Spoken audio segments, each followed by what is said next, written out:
Hey there, it's a Tuesday, which means it's time for another in real life video. And for this one, we're talking about why I prefer to play or cover or make videos of role-playing games on this channel. True enough, we've done more than role-playing games, but I absolutely have a preference and very much have it as like a focus or a niche. And we've talked before about how it's kind of important to have some degree of niche when you're making a YouTube channel, at least from the beginning.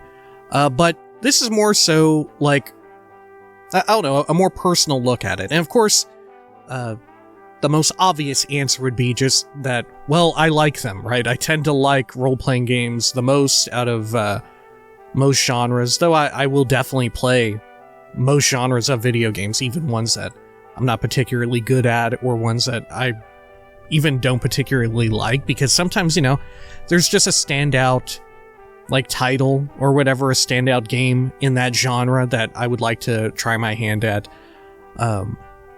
Game genres I don't typically enjoy or play a lot of would be like real-time strategy or fighting games and stuff, but I still have some degree of interest in them.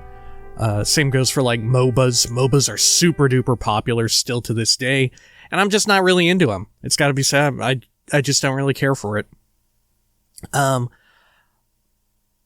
But, of course, the big situation here is that I very much enjoy role-playing games. And why do I prefer them in this sense? I think it all comes down to emergent gameplay, right? I think that's the big contributing factor.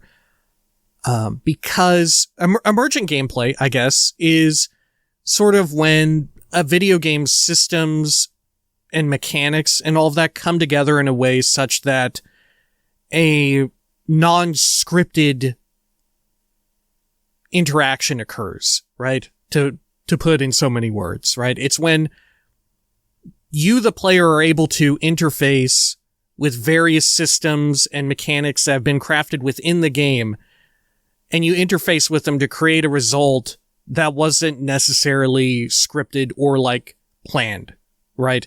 Even if it's like planned to some degree, like, oh, we anticipate our players to, make custom spells in this game, right? We have a custom spell system. We expect them to do that. But emergent gameplay means like you could, for instance, make a spell that does something kind of unexpected or feels unexpected. Even if it is expected, it feels to you, the player, as though it's unexpected. And I think that sort of leads to more interesting moments in the gameplay itself, which I think makes for good video making, right? Good time to joke around or just catch it on video or something like that. This is part and parcel why although I do prefer role-playing games within them, probably my least preferred, it tends to be the action role-playing game. And that is because there are fewer opportunities for sort of emergent gameplay moments depending on the game, right? Like, for instance, if you're in like a Soulsborne game, you go up to a boss, you fight a boss, everyone is going to fight that boss in a different way depending on their build, but you're still fighting the boss, right? It's no new sort of interaction or interfacing with it in that way. And although I enjoy those, like I said, I don't think it's difficult to like consider the world and talk about it while you're focused on the combat, on the mechanics of it. Whereas with something that's more like of a blend with an immersive sim, right? Like we've talked about with Elder Scrolls games, with contemporary Fallout, they're very much blends of role-playing games with immersive sims, in that they have sort of a simulation of this world, this game space, and all of that. Which in and of itself provides this lush opportunity to improvise, right? Whether that be improvising with the mechanics you're provided, doing something strange or unexpected with how you interface with the game world itself, or sort of having a moment to just look at the world and the world building as it's presented, right? Which is also why I do tend to have a preference for narrative-heavy games as well, because oftentimes they move at such a pace where you have opportunity to sort of reflect and think on the sort of world building, the story, as it were. I think that's where a lot of that comes from. And I think that's where a lot of channels get their bread and butter, unless they're just like sort of a more objective focused channel wherein, you know, we're just talking about like, oh, this is how you accomplish this in the game, right? This is how you beat this boss, right? Otherwise, you have stuff where you sort of discuss and consider and think about like the world building, the lore of the world, or you have some weird moment in the game wherein, you know, you can pull on all these various strings in the game world and have something unexpected or weird happen, right? Your experience playing the game feels, despite how many players may have played through it, it feels unique to you, and it feels unique and it feels worth sharing, and like you want to see sometimes what other people have gotten up to, right? I think that's what kind of drives us to enjoy watching these certain sorts of games, right? I think probably the two big, right? If I had to think right now, the two big reasons why anyone would watch a video about someone playing a video game is, one, they're doing it really well, right? If you're just exceptionally well at the game, even if you're not super duper good at it, if you're just good at one point of it and like, I don't know, completing it in a very well way, that's usually worth watching, right? They have like, you know, we do speed run things all the time as sort of, as a society, I should say, not the channel, but as a society, you know, speed running and whatnot is super duper popular. And folks who get into the mechanics of stuff and figure out ways in which the game runs, how everything ticks, that's interesting. And that way you're showing off expertise. But as well, and the other factor, the other way in which I think it's interesting is being able to tell a story, right? Not necessarily like some grand sweeping story with like a narrative twist, but even just a small story, right? More so the like very conceptual idea of a story, in that, oh, we're going along in this game and we have a strange moment. That in and of itself is a story, right? Wherein something goes kind of awry, or like I said, it all ties back to emergent gameplay. And I think that's why I have a big preference for role-playing games, right? They're just easier for me to sort of bounce off of and talk about. And like I said, that's also why I tend to prefer specific types of role-playing games, ones that are more narrative focused or systems focused around the world, right? Wherein you can sort of generate your own fun, right? You make your own fun, and that fun is usually worth talking about or sharing with other folks, and being interested in seeing how other folks interface with it, right? Because despite the game being, you know, the same game for everyone, emergent gameplay is what makes it worthwhile to see other people play the game or to play through the game again yourself, right? Because every time, although it's a lot of the same story beats and stuff like that, you know where it's going to ultimately end up, it's your interactions as a player that makes it different every time, right? It makes it feel every run is somewhat unique, right? And that's where the interest comes from, I think.